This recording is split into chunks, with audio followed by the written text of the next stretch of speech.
예, 반갑습니다. 안철수입니다.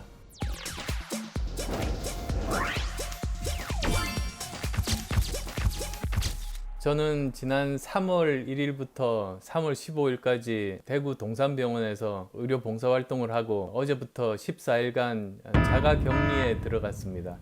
오늘 첫 번째 시간입니다. 제가 어떻게 지내고 있는지 국민 여러분들과 직접 이렇게 소통하려고 이런 자리를 마련을 했습니다. 궁금하신 점 질문 부탁드린다고 했는데 하루 만에 200개 정도 댓글이 올라왔습니다. 제가 꼼꼼하게 답변을 드리도록 하겠습니다. 첫 질문이 감염의 위험이 있음에도 불구하고 대구 의료 봉사를 하겠다고 결심한 계기가 있으신가요? 라고 물어보셨는데요. 지난 2월 29일입니다.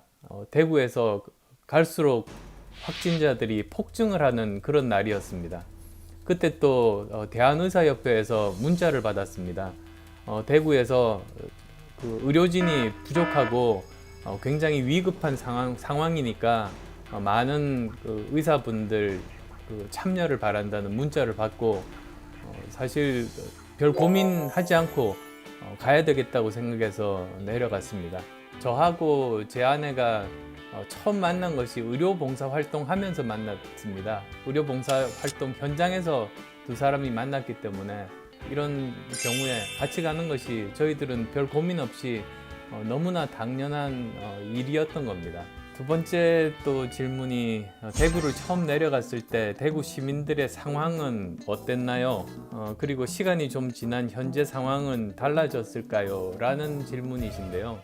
저희가 3월 1일 날 갔을 때 대구에서만 확진자가 741명이었습니다. 지금까지 중에서 하루의 확진자 수로 대구에서 가장 높은 날 바로 그날 이렇게 내려가게 됐습니다. 내려가서 보니까 정말 도시가 적막하다는 느낌이 들었습니다. 차도 거의 다니지 않았습니다.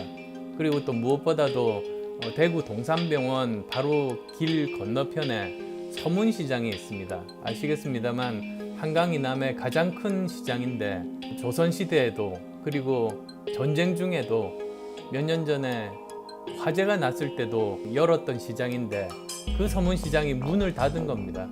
저한테는 정말로 큰 충격이었습니다. 그리고 의료진도 정말로 부족하고 자원봉사자도 부족하고 여러 가지 물품들도 부족하고 3월 1일 당시만 해도 그랬었습니다. 그런데 15일 정도 지나고 나니까 이제 상황이 많이 나아졌습니다. 사실 3월 14일 확진자 수가 41명으로 50명 이하로 그렇게 줄어들었고 의료진들도 그리고 또 자원봉사자분들도 굉장히 많이 오셨습니다. 또 구호 물품들도 굉장히 많이 보내주셔서요. 이 자리 빌려서 그렇게 따뜻한 마음 보내주신 많은 기부자분들께도 진심으로 감사의 말씀 드리고 싶습니다. 그러면 이 15일간 이렇게 환자 수가 줄어든 그것은 무엇 때문인가? 사실 저는 전적으로 대구 시민들의 정말 높은 시민의식 때문이라고 말씀드리고 싶습니다. 코로나19를 퍼뜨리는 속도를 줄이고 확진자 수를 막는데 가장 중요한 것이 몇 가지가 있거든요. 가장 첫 번째가 개인 위생입니다. 그리고 마스크입니다. 사실 저 초기만 하더라도 건강한 사람은 마스크 쓸 필요가 없고 감염된 사람이 다른 사람에게 옮기지 않기 위해서 마스크를 써야 된다고 그런 이야기도 있었습니다만 자기가 증상도 없이 다른 사람에게 감염시키는 경우도 굉장히 많습니다. 초기에. 그래서 거의 모든 사람들이 마스크를 쓰게 되면 그것 자체가 다른 사람에게 옮기지 않는 그런 효과가 있는 것 아니겠습니까? 그리고 또 사회적인 거리두기 같은 모임들도 열지 않고 그리고 가급적이면 바깥으로 나가지 않고 재택근무를 하고 이런 많은 활동들인데 그게 아주 고통스럽습니다, 사실. 그리고 경제적으로도 손실이 막심합니다. 그럼에도 불구하고 이런 많은 시민분들이 자발적으로 사회적인 거리두기, 개인 위생, 마스크 쓰기 이런 것들을 충실히 하신 덕분에 대구 내에서의 확산은 물론이고 대구에서 다른 지역으로 확산되는 것 자체를 막았습니다. 즉 우리나라 전체 감염자 수를 막는데 최소화하는데 큰 역할을 했다고 생각합니다. 이런 것에 대해서는 제대로 평가하고 또 여러 가지 또 많은 경제적 손실이 있지 않습니까? 거기에 대해서도 보상이 되어야 된다는 생각을 가지고 있습니다. 세 번째 질문이 직접 봉사를 한 소감이 궁금합니다 라고 하셨는데요. 사실 그 방호복을 입으면 정말 땀이 폭포수처럼 쏟아집니다. 그리고 그 안경하고 마스크가 이렇게 살을 파고듭니다. 나중에 시간이 한 2시간 정도 지나고 나면 코가 떨어져 나가는 듯한 고통을 참으면서 일을 해야 됩니다. 그리고 또 그 가글 있죠. 거기가 어떤 경우에는 또 습기가 차서 앞이 잘 보이지를 않습니다. 그러면 환자 검체 채취를 해야 되는데 자기 손도 잘 보이지를 않아요. 그렇다고 해서 그걸 닦거나 벗을 수도 없는 노릇이니까 그러한 불편함과 고통 속에서 사실은 일들을 해야만 되는 거거든요. 그런데 그 의료진의 고통이 환자의 고통에 비하면 그건 또 아무것도 아니라고 생각합니다. 이번 코로나19에 감염되신 분들은 다른 어떤 그 질환과도 질병과도 다른 차별점 하나가 가족이나 간병인이 환자에게 다가갈 수가 없지 않습니까? 그러면 환자는 절대적인 고독에 외로움에 쌓일 수밖에 없게 됩니다. 거기다가 보통 가족 감염들이 많다 보니 가족끼리 다른 병원에 흩어져 있는 경우 안부가 어떨지도 모르고 사실은 한 분이 또 사망하시면 얼굴도 보지 못한 채 그냥 화장을 할 수밖에 없는 정말 비극적인 그런 상황들이 발생하는 것이 이번 그 코로나19 사태입니다. 그런데 또 한편으로는 그런 가운데 또 환자분들끼리 서로 도와주는 경우들도 저는 많이 봤습니다. 제가 봤던 그 나이 드신 그 어르신 환자분이 계셨는데요. 증상이 굉장히 좀 나쁜 편이었습니다. 숨도 잘 못 쉬어서 산소를 공급을 해야만 겨우 숨을 쉬실 수 있는 이런 분인데요. 그 따님이 또 같은 그 병에 걸려서 다른 층에 있는 그 병실에 입원하고 계셨는데요. 그 따님이 자기도 병자인데 아버님 돌보러 그 아버님 병실에서 상주하고 계시는 겁니다. 그리고 조금만 어떻게 이상하면 그 의료진들에게 도움을 요청하고 정말로 간절한 그 모습들을 봤습니다.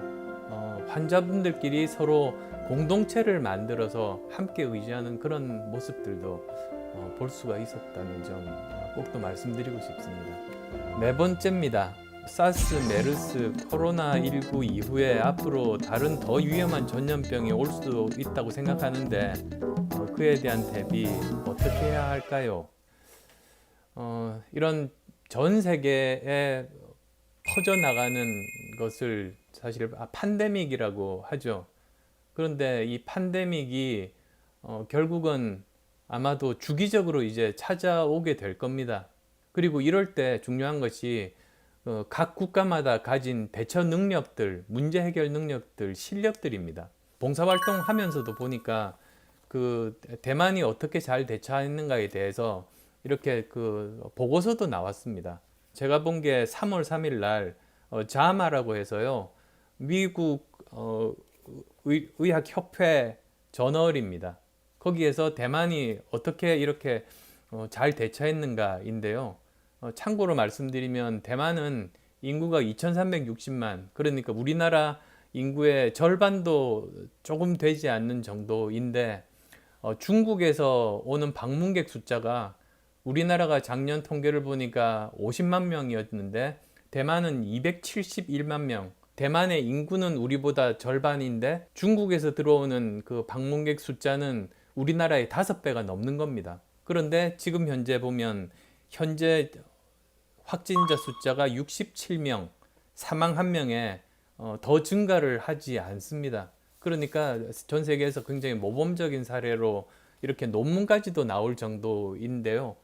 뭐 여러 가지 많습니다만 그 몇 개만 한번 살펴보면 대만이 이 코로나19에 본격적으로 대응을 시작한 시기가 바로 12월 31일, 작년 12월 31일이었다고 합니다. 그리고 또 그 첫 확진자가 1월 21일에 발견이 됐는데 그 첫 확진자가 발견되기도 전인 1월 20일 날 이미 마스크 준비를 다 마친 겁니다. 여기 보면 1월 20일 날 마스크 4,400만 장, 그 다음에 N95 마스크 190만 장을 이미 비축하고 대비하고 있었던 겁니다. 이렇게 마스크가 준비되어 있는 그 다음 날 첫 확진자가 발생을 하면서 또 더 원활하게 대응을 했었고요. 그런데 2월 7일 날 중국 전역에 걸쳐서 들어오는 그 입국자들 전면 입국 금지를 내렸습니다. 그래서 지금까지 이렇게 나름대로 잘 버티고 있다는 게 이 논문의 요지입니다. 물론 앞으로도 아직 상황이 종료가 된 것이 아니고 지금 유럽이 굉장히 심각한 상황 아닙니까? 스페인, 독일, 프랑스가 거의 지금 우리나라 확진자 숫자 정도로 지금 많아지고 있는 그런 상황이어서 또 다시 유럽에서 또 우리나라로 들어올 가능성도 있고 굉장히 두렵습니다만 앞으로 여러 가지로 잘 대처를 해야 되지 않나 생각합니다. 그리고 5번째 질문입니다.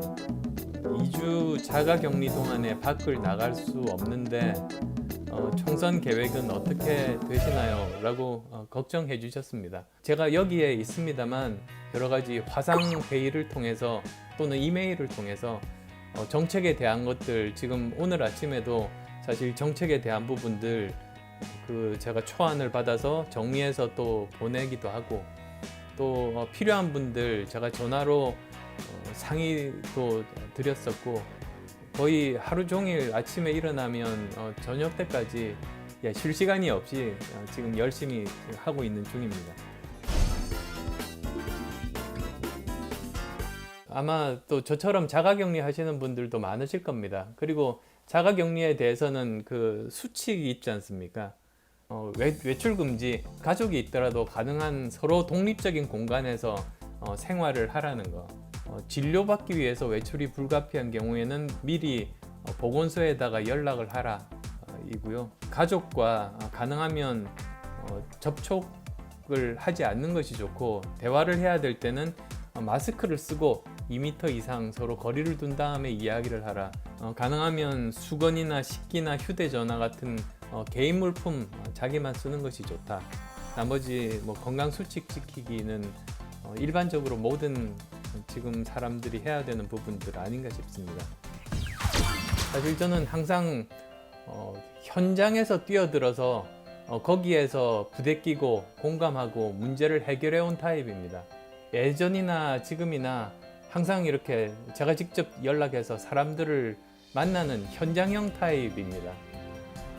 그래서 앞으로도 저는 계속 정말 어렵고 고통스러운 현장에 꼭 국민들과 함께 하겠다는 약속을 드렸습니다. 그리고 지금도 지금 방송 보시는 분들께도 다시 한 번 더 그렇게 약속을 드리고요. 그리고 정말 저는 항상 진실만을 이야기해 왔고 지금도 진실만을 이야기하겠다는 약속을 드립니다. 앞으로 매주 화요일, 목요일 이틀간 이렇게 생방송으로 찾아뵙고자 합니다. 제가 격리 기간 동안 어떤 일들을 하고 있는지, 그리고 어떤 생각들을 하고 있는지, 이런 편안한 기회를 통해서 여러분께 하나씩 말씀드리도록 하겠습니다. 지금까지 열심히 봐주신 정말 수많은 구독자 여러분 감사드립니다. 모레 목요일 날 같은 시간 11시 반에 또 뵙겠습니다. 고맙습니다.